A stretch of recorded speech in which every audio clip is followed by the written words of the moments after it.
And away we go. It is the Nightcap, brought to you by Galactic Fried Chicken, right here on BearcatJournal.com, www.galacticfriedchicken.com. Go to the website. They will deliver right to your front door, pretty much anywhere inside the 275 loop, or head down to Dayton, Kentucky, Wednesday through Sunday, lunch and dinner. Tell them to pump it up. Save yourself 15% off of the Galactic goodness. Hi, Aaron. Hi, Chad. I'm home. You made it. We survived. You made it. Oh, that's a long. It was a blast. It was awesome. We had such a good time, but it makes for a long 3 days. I'm not gonna lie. What's it like waking up on a vacation, or a work vacation, if you will, to Brent first thing in the morning, yelling out, "How are we?" That didn't happen. You know what did happen? I'm shocked. I'm shocked that didn't happen. Yeah. So, Monday morning, I slept in. I think I woke up at like 8:30 Monday morning after we drove Sunday, got there, hung out, watched some football. 8:30 Monday morning, he was in the living room working, like had his laptop out, like doing the business that he runs or whatever. Right. And then this morning, we went to bed at 3:00 Central, 4:00 Eastern. You know, we didn't get home until after midnight, driving back from Lawrence. And we did a live show that took us until like 1:30. And then, you know, me and Taryn and Brent, like Keegan went to sleep because he's Keegan. Bob stayed up for a while, and then Bob went to bed, and then me, Taryn, and Brent were up until the point it was like, oh, it's 3. Like, we should, we got a long journey ahead of us tomorrow. We should sleep. Mm-hmm. So we all went to sleep, and then at 7 a.m., Brent's alarm is going off full blast in the living room. And you know what's not happening? Because he had to work, right? Well, yeah, he had to get some stuff done and then like get ready to, you know, leave or whatever. He was not waking up. He woke up. Everyone in the house, like all I wanted to do was sleep until 8. If I could I went to bed at 3. Like if I could get 5 hours of sleep, I drove like 6.5 of the 9 hours home. If I can just get 5 hours of sleep and then maybe like get a little rest in the middle of the drive, I'll be okay. No, Brent's alarm going off at 7 a.m. and Brent not waking up. So that's what it's like. That was Brent's "How are we?" Is the iPhone alarm an hour before all of us wanted to wake up. I still love him though. I know. If he would have peeked his head in my door and said, "How are we?" I would have thrown my phone or a remote or something at him. Something that you would have had to pay for later when right, because it would have left a big inventory. Yeah, a big dent in the door. I would not have thrown it soft. What else you got? I mean, I think that was my probably my biggest question, but I don't know. I mean, a lot of miles traveled with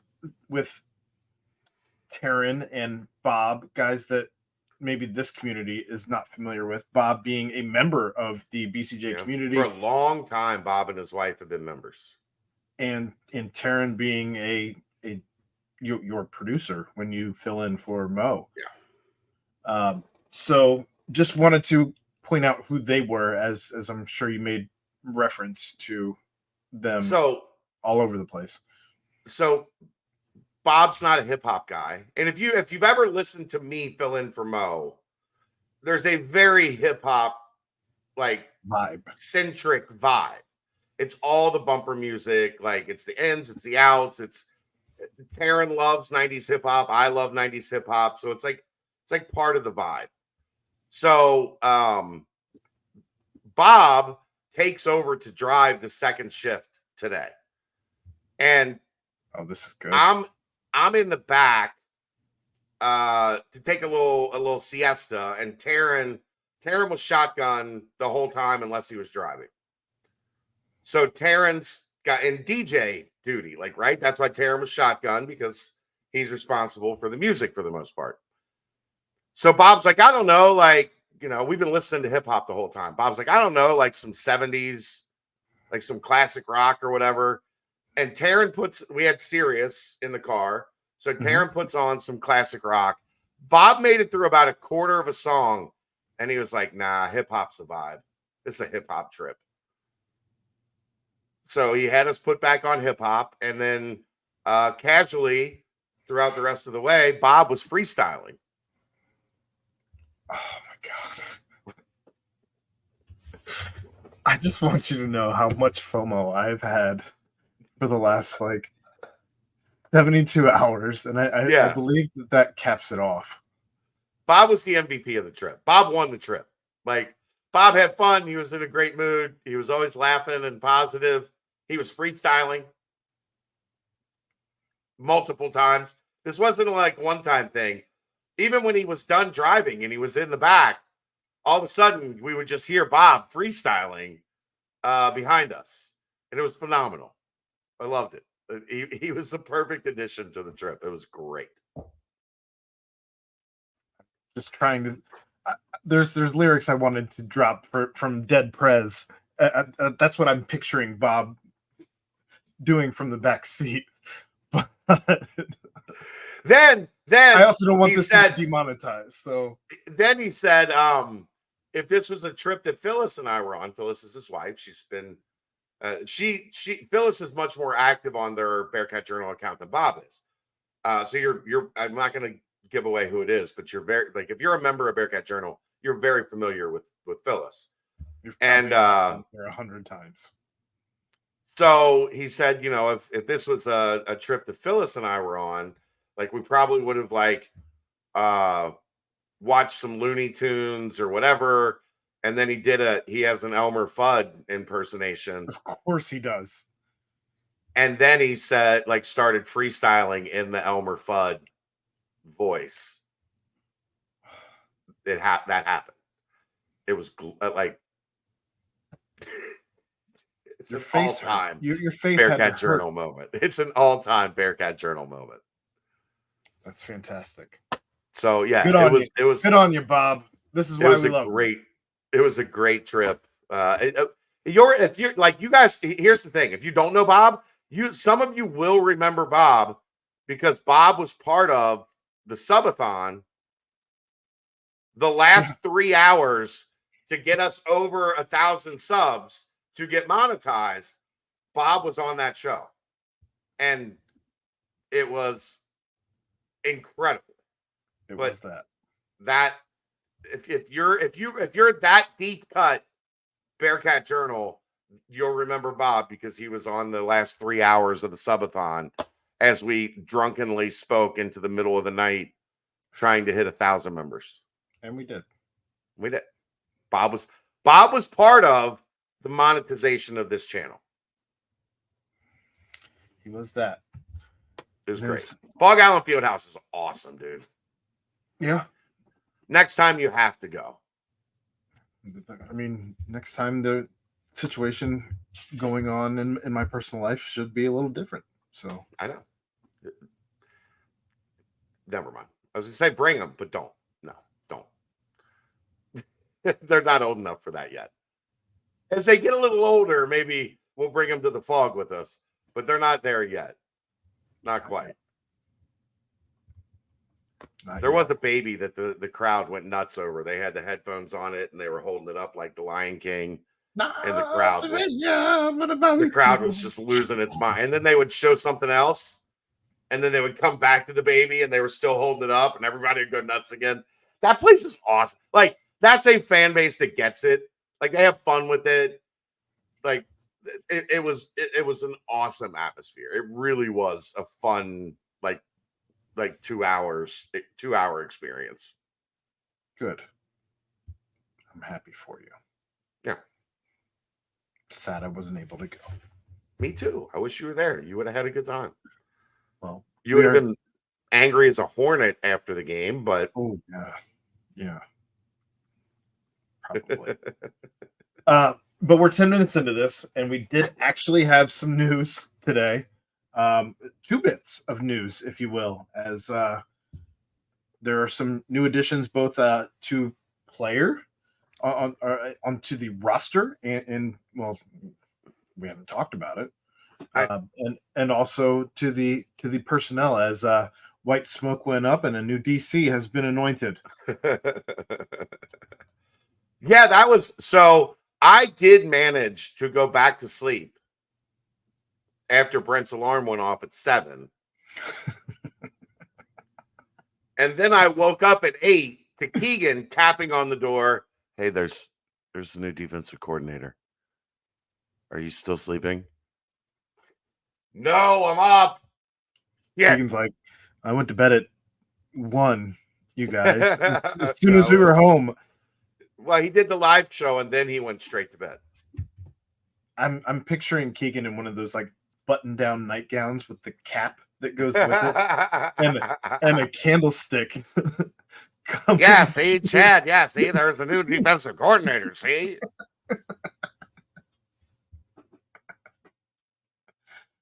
But they got a guy from Iowa State in Tyson. We're saying Veit, right? Veit, I think, is the proper pronunciation. Veit. Yes. But he brings the 3-3-5 with him, and well, it's different. It's different. It's same, but different. Not really same. It's 3-3-5 in name, meaning 3 different defensive linemen, 3 linebackers, 5 defensive backs.